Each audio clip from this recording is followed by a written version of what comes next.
guys, welcome to my channel. My name is Saria Rain, and in today's video we are going to be talking about how to save $10,000 just in a short amount of time. In another video later on, I will show you guys how I personally did it, like myself, but in this specific video we're going to be talking about the best ways to save. So before we get any further into the video, I want you guys to know that I am not a financial advisor, I'm not a CPA, I'm not any of those things. This is all off of personal experience and everything that I know. Now, we all know when we're growing up, we hear save your money, stop splurging your money, don't get credit cards, all these things. We're gonna talk about credit later as well. But simply saving is just something that is a necessity to live. Now, I don't mean you need to be saving $100,000, $200,000 just always in your savings account, but it is always good to have emergency funding. That is the main reason for saving, and you want to always have money for a rainy day. You never know when things could come across your way. Say your tires get flat, anything like that. You need to have money saved to be able to cover those funds. Now, when I was saving money, I didn't have exact reasoning, but I just knew that I needed to save money because one day I wanted a car, one day I wanted to open up a business. All of those things requires money. So before you even start saving anything, you need to recognize your weaknesses. What is your problem when it comes to finances? Do you splurge too much? When people are buying stuff around you, you feel like, oh, I need to buy something too? Those are all weaknesses. If you feel like you need to keep up with the Joneses, that's a weakness as well. What do you spend the most money on? Do you eat out too much? Do you always want to get your hair done and you have only $100 in your bank account? You spend your last $100 on hair? All of those things you have to get cut down to a nitty gritty when you are starting to save. Because if you don't, you will literally spend all the money you save because of your bad habit. Step 2, you obviously have to have an income. One income is too close to none, but if you're a beginner, don't worry about how much incomes you have. Just focus on that one income you have and saving money from that specific income. You have to start somewhere. Don't jump up and be like, oh, I need to be like her because she has this much money saved.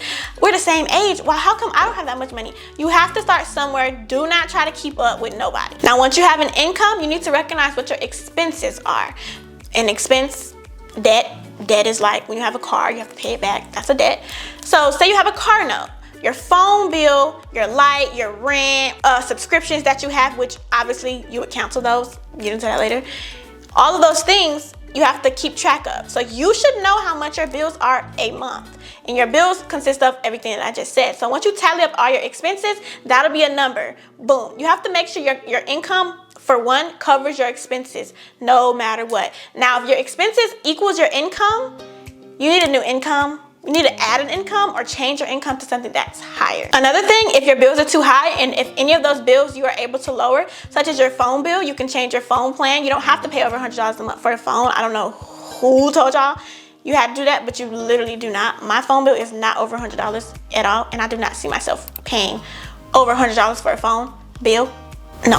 You can cancel that gym subscription that you don't do. You can cancel Hulu. You can cancel Netflix. If you really want to watch Netflix that bad, I know you know somebody who will give you their password. Like, you do not have to spend that $15 or how much ever Netflix costs a month just because you want to fulfill your need of watching TV when you have bigger fish to fry, such as you're becoming an adult or you already are an adult and you're struggling when it comes to saving or paying your bills. Stuff like that has to go. Your nails do not have to be done. Go to Walmart, buy some nail polish, and paint your nails white. You do not have to go get acrylics. Like, stop trying to keep up with a standard that you cannot live in. You have to understand that. Once your bills are paid and anything else that's a necessity to your life is taken care of, now you have that income and you will subtract your expense from that, and then you'll have something left. That amount that is left is where you will begin to save from. So what I personally did was like pay all my bills, and the number that I had left over, I would divide it by 2. And if it was too low, then I would divide it by 2 and save 1/3. So I would keep 2/3 of the money in my account and save 1/3 to my savings account. Does that make sense? So you can, what me personally, you could do, you could save 70% and keep 30%, or vice versa. You could save 30%, keep 70% to yourself. It depends on how much money that you want to save, and that's going to bring us into something else. Always have a goal each month on how much you want to save. Starting out especially, like once you get into saving, you don't have to save as often, which you should still save, but not as often, because once your savings account gets too high, it's kind of pointless because money loses worth. If you don't know that, money definitely loses worth. Money sitting in your bank account is not something good. But you want to always have an emergency funding, which is what I'm specifically talking about, which is saving. So like I used to write in my goal book, I would be like, save $1,000 by May. So that means, say I started out with $400 and it's April. And by the end of May, I want to have $1,000. How much money would I need to save? You would need to save $600 that month. I'm just throwing out a number. Some people wouldn't be able to make that, but I'm just saying that would be like an example of what I would do, and that's what I would do. So I would get my income, what was left over, go ahead and divide that, put some in my account. Could I live off of 200? Me personally, if my amount of money once I divided it was larger than like 300, I would divide it again and keep 150 for myself for the month, because I would get paid every month. I would get paid every 2 weeks. So I would go ahead and live off 150 for 2 weeks or 150 for a month, because I'm not eating out, I'm not doing all that extra stuff. I'm getting home cooked meals, like all of this stuff. I'm not really spending that much money in the 2 week span of me getting paid my next check. So I was able to achieve my saving goals really quick, because I didn't care what anybody thought. I didn't care about having the most up-to-date shoe. I didn't care, because my main focus was saving money to start my businesses. All of these things is a mindset thing, and that's why I stated in the beginning, like, get rid of all those thoughts that mean literally nothing, when your main goal should be getting this money because you want to build generational wealth, or maybe just wealth for yourself. Like, you never know.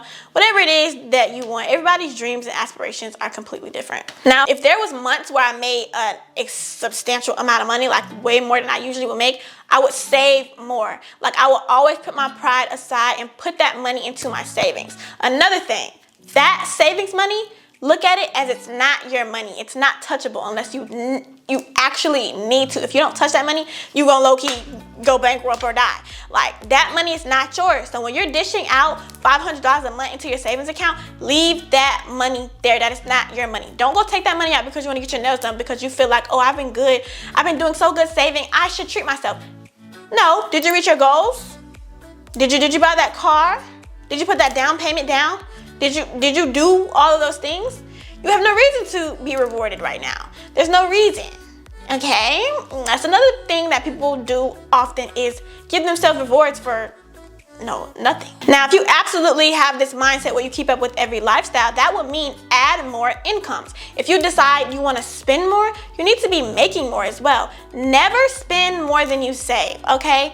Especially in the beginning. Once you get, your funds and everything is like high and you're more financial free, obviously you would spend money to make money. But we're not there right now in this specific point that I'm talking about. This is the point in the beginning where you are saving your money. And with that being said, there's plenty of side hustles that there are for students, high school students, people who are working 9 to 5s, who are working full-time jobs. There's so many side hustles out there for women, men, and all of those videos will be coming soon. So I suggest you to subscribe. And all of these steps that I said, you need to ground yourself. Hold yourself accountable. If you can, find an accountability partner. An accountability partner is someone that you will hold accountable as well. So say they want to save too, or they want to start cooking, but one day they decide to go out to eat. You will be like, no ma'am, you need to go cook. Hold them accountable as well as you would want them to hold you accountable. If you be like, I want to get my nails done, then they'd be like, no ma'am, you don't need your nails done. Right now you're saving money because you want da-da-da-da-da-da. Hold yourself accountable. Do not cut yourself slack, because you are your biggest competition. It's you versus you. Do not let yourself beat yourself. Now, that is pretty much all the tips that I personally know to save money. It is literally not that hard. Like, that is how you literally save money. It's just about knowing your expenses and knowing what you can and cannot do. What can you survive off of every week? All of those questions you need to answer for yourself, and that's how you will save money. It is all a mindset thing. Saving money should not be something permanent. I'm gonna repeat that again. Saving money should not be permanent. This is temporary, and to always have an emergency fund. Now, if you want to know more about what I'm speaking about, go ahead and hit that subscribe bell down below. Please like this video. Leave a comment on what you would like to hear from me next. And that is pretty much all that I have for you guys. That is how you save $10,000 in a few months. It's up to you if you do it right. It's up to you if your income is high enough. And all of those things play a huge role when it comes to saving money. So like I said, I will see you guys in the next video. Thank you guys for watching.